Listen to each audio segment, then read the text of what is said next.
Hello, my dear student. Welcome back to my YouTube channel, Sona Classes. आज आप पढ़े पे क्लास 9th माध्यमिक व्याकरण प्रथम अध्याय शब्द गठन। आज टॉपिक है पिले शब्दर रूप माने शब्द भंडार परिसर अति विशाल गठन दृष्टि दुई भाग में विभक्त करा जाए। गोटे तमर मौलिक आ गोटे व्युत्पन्न। मौलिक शब्द कौन ଯେଉଁ ଶବ୍ଦରୁ କୌଣସି ଉପାୟରେ ଗୋଟିଏ ହେଲେ ବି ବର୍ଣ୍ଣ କାଟି ହୁଏ ନାହିଁ, ଅର୍ଥାତ୍ ଗୋଟିଏ ବର୍ଣ୍ଣ କାଟିଦେଲେ ତାର ଅଙ୍ଗହାନି ହେବା ସଙ୍ଗେ ସଙ୍ଗେ ଅର୍ଥ ପ୍ରକାଶ କ୍ଷମତା ଲୋପ ପାଏ, ତାକୁ ମୌଳିକ ଶବ୍ଦ ମାନେ କହନ୍ତି। ତମର ଗଛ ହେଲା, ବହି ହେଲା, ଧୂଳି ହେଲା, ପାଟ ହେଲା, ଡେଙ୍ଗା ହେଲା, ଧଳା ଇତ୍ୟାଦି। ଆଉ ଥରେ ଶୁଣି ରଖ ପିଲାମାନେ, ଯେଉଁ ଶବ୍ଦରୁ କୌଣସି ଉପାୟରେ ଗୋଟିଏ ହେଲେ ବି ବର୍ଣ୍ଣ କାଟି ହୁଏ ନାହିଁ, ଅର୍ଥାତ୍ ଗୋଟିଏ ବର୍ଣ୍ଣ କାଟିଦେଲେ ତାର ଅଙ୍ଗ ହାନି ହେବା ସଙ୍ଗେ ସଙ୍ଗେ ଅର୍ଥ ପ୍ରକାଶ କ୍ଷମତା ଲୋପ ପାଏ, ତାକୁ ମୌଳିକ ଶବ୍ଦ କହନ୍ତି। ଯଥା ଗଛ, ବହି, ଧୂଳି, ପାଟ, ଡେଙ୍ଗା, ଧଳା ଇତ୍ୟାଦି। ନେକ୍ସଟ ହେଲା ପିଲେ व्युत्पन्न ଶବ୍ଦ। କୋଉଟା ତମର व्युत्पन्न ଶବ୍ଦ? ମୂଳ ଶବ୍ଦର ପୂର୍ବରୁ ବା ପରେ ଆଉ ଏକ ରୂପ ପ୍ରତ୍ୟୟ ବା ଶବ୍ଦ ସଂଯୋଗ କରି ନୂତନ ଶବ୍ଦ ଗଠନ କରାଗଲେ ତାହାକୁ व्युत्पन्न ଶବ୍ଦ କହନ୍ତି। ମାନେ ଯଥା ଘର। ଆଉ ଥରେ ଶୁଣ ପିଲାମାନେ, ମୂଳ ଶବ୍ଦର ପୂର୍ବରୁ ବା ପରେ ଆଉ ଏକ ରୂପ ମାନେ ପ୍ରତ୍ୟୟ ବା ଶବ୍ଦ ସଂଯୋଗ କରି ନୂତନ ଶବ୍ଦ ଗଠନ କରାଗଲେ ତାହାକୁ व्युत्पन्न ଶବ୍ଦ କହନ୍ତି। ଯଥା ଘର ଯୁକ୍ତ ଉଆ ଘରୁଆ, ତମର ପ୍ର ଯୁକ୍ତ ତାପ ପ୍ରତାପ, ପାନ ଯୁକ୍ତ ରା ପାନରା, ତଳ ଯୁକ୍ତ ଉଆ ତଳୁଆ, ପାଣି ଯୁକ୍ତ ଆ ପାଣିଆ। ଆହୁରି ମନେ ରଖିବାକୁ ହେବ ଯେ କ୍ରିୟାପଦର ମୂଳ ରୂପକୁ ଧାତୁ କୁହାଯାଏ। ହସିବା କ୍ରିୟାର ମୂଳ ରୂପ ହେଉଛି ହସ୍ ଧାତୁ। ନେକ୍ସଟ ଦେଖ ପିଲାମାନେ, ପୂର୍ବ ବର୍ଣ୍ଣିତ ମୌଳିକ ଶବ୍ଦକୁ ତଥା କ୍ରିୟାର ମୂଳ ରୂପ ଧାତୁକୁ ପ୍ରକୃତି କୁହାଯାଏ। ଏହି ପ୍ରକୃତି ସହିତ ପ୍ରତ୍ୟଯୁକ୍ତ ହୋଇ ନୂତନ ଶବ୍ଦ ସୃଷ୍ଟି ହୋଇଥାଏ। ଯଥା ଧାତୁ କୃ ଯୁକ୍ତ ଅନୀୟ କରଣୀୟ, ଦୃଶ୍ ଯୁକ୍ତ ଅନୀୟ ଦର୍ଶନୀୟ, ଉଡ୍ ଯୁକ୍ତ ଅନ୍ତା ଉଡ଼ନ୍ତା, କାଠ ଯୁକ୍ତ ଇ କାଠି ଇତ୍ୟାଦି, କୁଲା ଯୁକ୍ତ ଏଇ କୁଲେଇ। ତାପରେ ଦେଖ ପିଲେ ଶବ୍ଦ ଗଠନର ଧାରା। ଶବ୍ଦ ଗଠନର ଧାରା ତାପରେ ଦେଖ ପିଲେ, ଆବଶ୍ୟକ ଅନୁସାରେ ଅର୍ଥ ପ୍ରକାଶ ଓ ଭାବବୋଧ କରାଇବା ପାଇଁ ଭାଷାରେ ନୂତନ ଶବ୍ଦମାନ ସୃଷ୍ଟି ହୋଇଥାଏ। ମୁଖ୍ୟତଃ ଯୋଗ ବିୟୋଗ ପ୍ରକ୍ରିୟାରେ ଶବ୍ଦର ରୂପରେ ପରିବର୍ତ୍ତନ ଘଟି ଏ ନୂତନ ଶବ୍ଦମାନ ସୃଷ୍ଟି ହୋଇଥାନ୍ତି। ଏହି ଗଠନ ରୀତିର ଧାରାରେ ଆମ ଆଖି ଆଗକୁ ଆସନ୍ତି ଲିଙ୍ଗ, ବଚନ, ବିଭକ୍ତି, ସନ୍ଧି, ସମାସ, ଯୁଗ୍ମ ଶବ୍ଦ, ବିପରୀତାର୍ଥବୋଧକ ଶବ୍ଦ, ସମୁଚ୍ଚାରିତ ଶବ୍ଦ, କୃଦନ୍ତ, ତଦ୍ଧିତ, ଉପସର୍ଗ, ସନ୍ନନ୍ତ, ଯୌନ୍ତ, ଣିଜନ୍ତ, ଣତ୍ୱ ବିଧି ଓ ସତ୍ୱ ବିଧି ଆଦି। ନେକ୍ସଟ ଦେଖ ପିଲେ ଲିଙ୍ଗ। ତାପରେ ଓଡ଼ିଆ ଭାଷାରେ ପ୍ରାଣୀବାଚକ ବିଶେଷ୍ୟ ଗୁଡ଼ିକରେ ପୁରୁଷ ଓ ସ୍ତ୍ରୀ ଭେଦରେ ଲିଙ୍ଗ ନିରୂପଣ କରାଯାଇଥାଏ।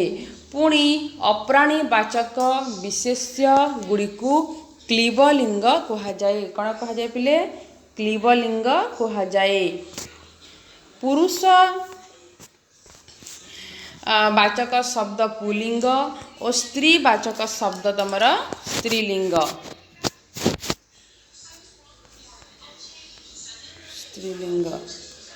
ତାପରେ ଦେଖ ପିଲେ, ପୁଲିଙ୍ଗକୁ ସ୍ତ୍ରୀଲିଙ୍ଗ କଲାବେଳେ ଅନେକ ସ୍ଥଳରେ प्रत्यययुक्त होइथाए।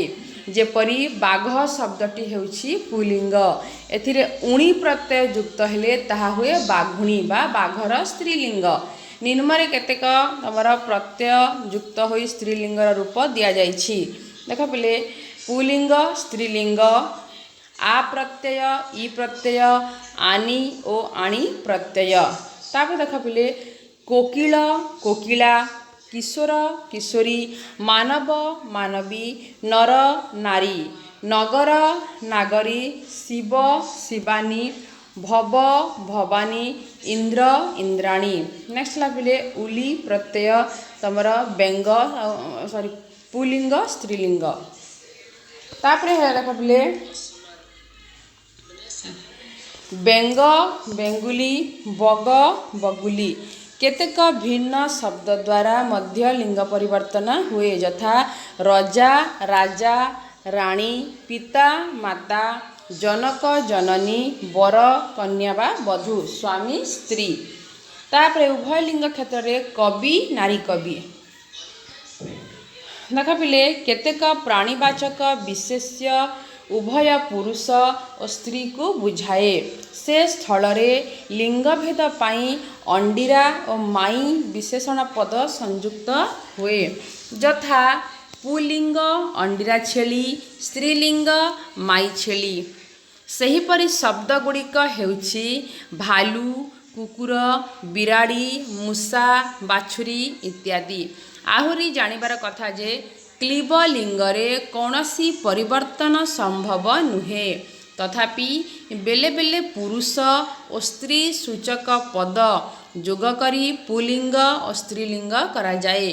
फूल हेउछि क्लीबलिंग किंतु यार पुलिंग स्त्रीलिंग करा जाय थाए, यथा अंडीरा फूल माई फूल। तापर देख पिले वचन वचन देख पिले जेउथिरु वस्तुर बा व्यक्तिर संख्या जना पड़े ताहाकु वचन कहंती। वचन चिन्ह साधारणतः विशेष्य और सर्वनाम पदरे संयुक्त हुए। जेउ पदरु वस्तुर बा व्यक्तिर संख्या गोटिए बोली जना पड़े ताहाकु एक वचन कहा जाए। मु तू से गछ नई इत्यादि। तापर देख पिले जेउ पदरु वस्तु बा व्यक्तिर संख्या एकरु अधिक बोली जना जाए ताहाकु बहुवचन कहंती, यथा आंभे माने तुम्भे माने से माने नई गुड़िक गछ गुड़िक। एक वचन पाई व्यवहृत हेउथिबा चिन्ह हैला तमर टी टा टे टीए टाए खंडे खंडिए गोटिए गोटिक इत्यादि। उदाहरण स्वरूप है गोटिए पिला पिलाटीए पिलाटी। तापर देख पिले बहुवचन पाई व्यवहृत हेउथिबा चिन्ह माने गुड़ाए गुड़िए गुड़िक पंक्ति श्रेणी दूथ जाक तक गण सबु दल पल पल समूह वृंद माल राजी चय पुंज राशि मंडल इत्यादि। उदाहरण पिले पिलाए पिला माने पुस्तक चय पर्वत श्रेणी प्रभृति। पदर उभय पार्श्वरे बहुवचन व्यवहार करा जाए नाही, यथा अनेक पिला माने एपरि प्रयोग अशुद्ध अटे। आमे अनेक पिला बोली लेखि पारिबा बा पिला माने बोली कहि पारिबा बा लेखि पारिबा, किंतु बेले बेले वाक्यर अर्थ को गुरुत्व देबा पाई युग्म बहुवचन व्यवहृत हुए।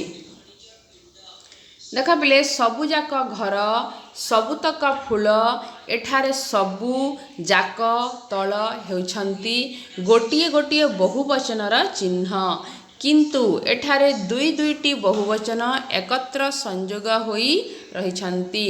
मने रखिबाकु हेब जे साधुता दुष्टामी प्रभृति गुणवाचक विशेष्य गमन शयन प्रभृति क्रियावाचक विशेष्य पदरे बहुवचन लागे नहीं। आहुरी मध्य जानिबा उचित जे बेले बेले वचन चिन्ह युक्त न होई मध्य एक वचन और बहुवचन प्रकाशित हुए। पिला खेलुछि एठारे गोटिए पिला को बुझाउछि पिला ପିଲେ ଖେଲୁଛନ୍ତି। ଏଠାରେ ଏକାଧିକ ପିଲାଙ୍କୁ ବୁଝାଉଛି। ତାପରେ ଦେଖ ପିଲେ ଯୁଗ୍ମ ଶବ୍ଦ। ଆମ ଭାଷାରେ ଅନେକ ଯୁଗ୍ମ ଶବ୍ଦର ପ୍ରଚଳନ ଅଛି। ତାପରେ ଦେଖ ପିଲେ ବାଟ ଘାଟରେ ଯା ଆସ କରିବା ବେଳେ ଦେଖି ଦେଖିକା ଚାଲିବା ଉଚିତ। ଏହି ବାକ୍ୟରେ ବଡ଼ ଅକ୍ଷରରେ ଲିଖିତ ଶବ୍ଦ ଗୁଡ଼ିକ ହେଉଛନ୍ତି ଯୁଗ୍ମ ଶବ୍ଦ। ଏଥିରେ ତିନୋଟି ଯୁଗ୍ମ ଶବ୍ଦ ରହିଛି। ଯୁଗ୍ମ ଶବ୍ଦ ଗଠନ ପ୍ରଣାଳୀର ଭିନ୍ନତା ନିମ୍ନରେ ଦେଇଛି। ଦେଖ ପିଲେ ବିପରୀତାର୍ଥ ବୋଧକ ଦୁଇ ଶବ୍ଦର ସଂଯୋଗରେ ଗଠିତ ତମର ଯୁଗ୍ମ ଶବ୍ଦ। ତାପରେ ଦେଖ ପିଲେ ଭଲ ମନ୍ଦ, ଖାଲ ଢିପ, ଜମା ଖର୍ଚ୍ଚ, କିଣା ବିକା, ସୁଖ ଦୁଃଖ, ବଡ଼ ସାନ, ଜୀବନ ମରଣ, ସତ ମିଛ ଇତ୍ୟାଦି। ନେକ୍ସଟ ହେଲା ସମାର୍ଥକ ଦୁଇ ପଦ ସଂଯୋଗରେ ଗଠିତ ଯୁଗ୍ମ ଶବ୍ଦ। ତାପରେ ହଣା ମରା, ବନ୍ଧୁ ବାନ୍ଧବ, ଗୋରୁ ଗାଈ, ଧନ ରତ୍ନ, ମଉଜ ମଜଲିସ, ଜୀବଜନ୍ତୁ ଇତ୍ୟାଦି। ନେକ୍ସଟ ପିଲେ ଅର୍ଥ ଥିବା ଓ ଅର୍ଥ ନଥିବା ଦୁଇ ଶବ୍ଦ ମିଶ୍ରଣରେ ଗଠିତ ଯୁଗ୍ମ ଶବ୍ଦ। ଗପ ସପ ଏଥିରେ ଗପର ଅର୍ଥ ଅଛି କିନ୍ତୁ ସପ ଶବ୍ଦ ଏଠାରେ ଅର୍ଥ ବିହୀନ। ଏହାକୁ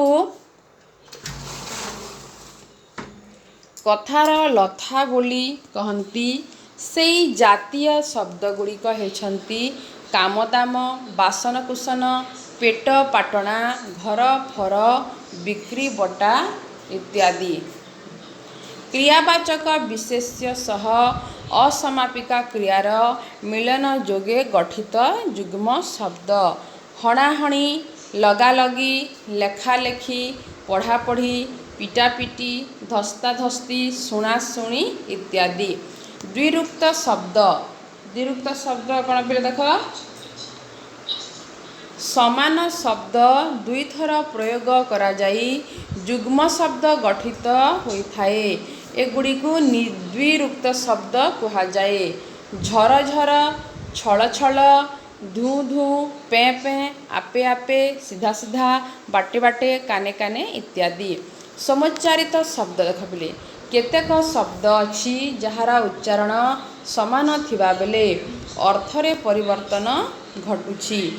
ଆମ ଭାଷାରେ ସେହିଭଳି ଅନେକ ଶବ୍ଦ ଅଛି। ଦେଖ ଅସନ ଭୋଜନ, ଅସନ କ୍ଷେପଣ, ଈଶ ଈଶ୍ୱର, ଈଶ ଲଙ୍ଗଳ ଦଣ୍ଡ, କୂଳ ବଂଶ, କୂଳ ତଟ, କୃତି କାର୍ଯ୍ୟ, କୃତି ଦକ୍ଷ, ଗିରୀଶ ମହାଦେବ, ଶିବ ବୃହସ୍ପତି, ଗିରୀଶ ଶ୍ରେଷ୍ଠଗିରି, ଚିର ଦୀର୍ଘକାଳ, ଚିର ଛିଣ୍ଡାକନା, ଦିନ ଦିବସ, ଦିନ ଗରିବ। ଦୀପ ଆଲୋକ ପ୍ରଦାନ କରୁଥିବା ବସ୍ତୁ, ଦ୍ୱୀପ ଜଳବେଷ୍ଟିତ ଭୂଖଣ୍ଡ, ପୂତ ପୁଅ, ପୂତ ପବିତ୍ର, ବଳି ତ୍ୟାଗ ହତ୍ୟା, ବଳି ବଳୁଆ, ଲକ୍ଷ୍ୟ ସଂଖ୍ୟା ବିଶେଷ, ଚୂଡ଼ା ଅଗ୍ରଭାଗ, ଚୂଡ଼ା ଖାଦ୍ୟବିଶେଷ, ଲକ୍ଷ୍ୟ ସଂଖ୍ୟା ବିଶେଷ, ଲକ୍ଷ୍ୟ ଉଦ୍ଦେଶ୍ୟ। ନେକ୍ସଟ ଦେଖ ପିଲେ ବିପରୀତାର୍ଥ ବୋଧକ ଶବ୍ଦ। ଦେଖ ପିଲେ ପ୍ରତ୍ୟେକ ଭାଷା ପରି ଆମ ଭାଷାରେ ମଧ୍ୟ କେତେକ ବିପରୀତାର୍ଥ ବୋଧକ ଶବ୍ଦ ପ୍ରୟୋଗ ରହିଛି। ତହିଁରୁ ନିମ୍ନରେ କେତେକ ଶବ୍ଦ ପ୍ରଦତ୍ତ ହେଲା। ବିପରୀତାର୍ଥ ବୋଧକ ଶବ୍ଦ ଦେଖ ଅପେକ୍ଷା ଉପେକ୍ଷା, ଅସଲ ନକଲ, ଅଲଣି ଲୁଣିଆ, ଆଗ ପଛ, ଆନନ୍ଦ ନିରାନନ୍ଦ, ବିଷାଦ, ଆଲୁଅ ଅନ୍ଧାର, ଆବାହନ ବିସର୍ଜନ, ଆଦାନ ପ୍ରଦାନ, ଇହ ପର, ଇଷ୍ଟ ଅନିଷ୍ଟ, ଉପକାର ଅପକାର। ତାପରେ ଦେଖ ପିଲେ ନେକ୍ସଟ ହେଲା ଜ୍ଞାନୀ ଅଜ୍ଞାନ, ତାର ବିପରୀତ ଶବ୍ଦ ଦୁଷ୍ଟ ଶିଷ୍ଟ, ପ୍ରାଚୀନ ନବୀନ ବା ଅର୍ବାଚୀନ, ପଣ୍ଡିତ ମୂର୍ଖ, ପାପ ପୁଣ୍ୟ, ବନ୍ଧନ ମୋଚନ, ବଦ୍ଧ ମୁକ୍ତ, ଭଲ ମନ୍ଦ, ମାନ ଅପମାନ, मसृण बंधुर मित्र शत्रु। तापर देख पिले उदय अस्त उठाणी गणाणी कृपण बदान्य खोला मुदा खाल ढीप चेमड़ा मस्का। मित्र शत्रु लोभी निर्लोभ साम्य वैषम्य सुलभ दुर्लभ ह्रस्व दीर्घ क्षुद्र बृहत्। नेक्स्ट कपिले सन्नंत जौंत णिजंत। सन्नंत जौंत णिजंत द्वारा मध्य नूतन शब्द गठित होता है। सन्नंत देखा पिले इच्छा अर्थरे धातु परे सन प्रत्यय हुए। इच्छा अर्थरे धातु परे सन प्रत्यय हुए। देख पिले एही सन प्रत्यय निष्पन्न पद को सन्नंत पद बोली कहती। आउ धातु सहित सन प्रत्यय जोग करा जिबा परे धातु सहित सन प्रत्यय जोग करा जा परे आ ओ उ प्रत्यय युक्त होता है। नेक्स्ट कपिले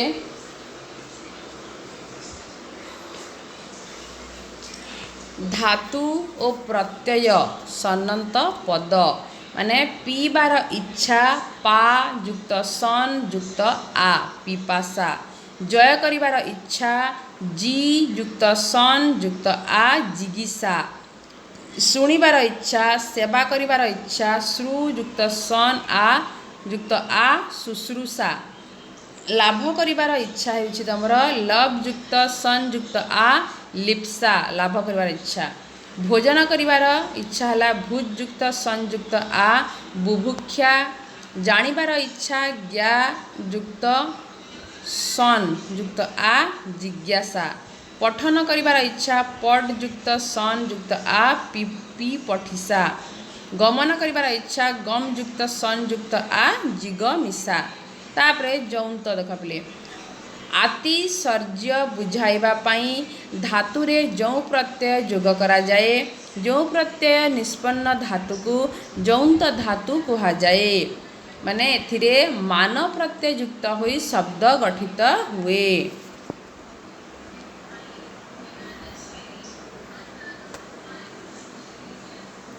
मन रखा हेबा जे पिले जौंत धातु साधारणतः विशेषण रूप व्यवहृत हुए। मूल धातु युक्त जौ युक्त जौंत धातु युक्त मान नूतन शब्द। देख पिले ज्वल युक्त जौ इक्वल टू माने जाज्वल्य युक्त मान जाज्वल्यमान। दीप युक्त जौ देदीप्य युक्त मान देदीप्यमान। णिजंत देख पिले प्रयोजक धातु गढ़िबा पाई संस्कृत रे धातु सहित णिज प्रत्यय जोग करा जाए। धातु परे एही णिज प्रत्यय युक्त होई गढ़ा जाउथबा धातु को णिजंत धातु कहा जाए। देख पिले मूल धातु युक्त णिज णिजंत धातु विशेष्य विशेषण। स्था युक्त णिज स्थापी। पड युक्त णिज पाठी। ज्ञा युक्त णिज ज्ञापी। चल युक्त णिज चाली। स्थापन युक्त स्थापित। पाठन युक्त पाठित। ज्ञापन युक्त ज्ञापित। चालन युक्त चालित। अधिकंतु विभक्ति संधि समास कृदंत तद्धित उपसर्ग णत्व विधि और सत्व विधि अनुଯାୟୀ मध्य शब्द गठन करा जाई थाए। आजिर भिडियो को ये रखुछु पिले जदि भिडियो भल लगी ताहले लाइक करंतु शेयर करंतु एवं बेल आइकन क्लिक करके सब्सक्राइब करंतु। Thank you so much.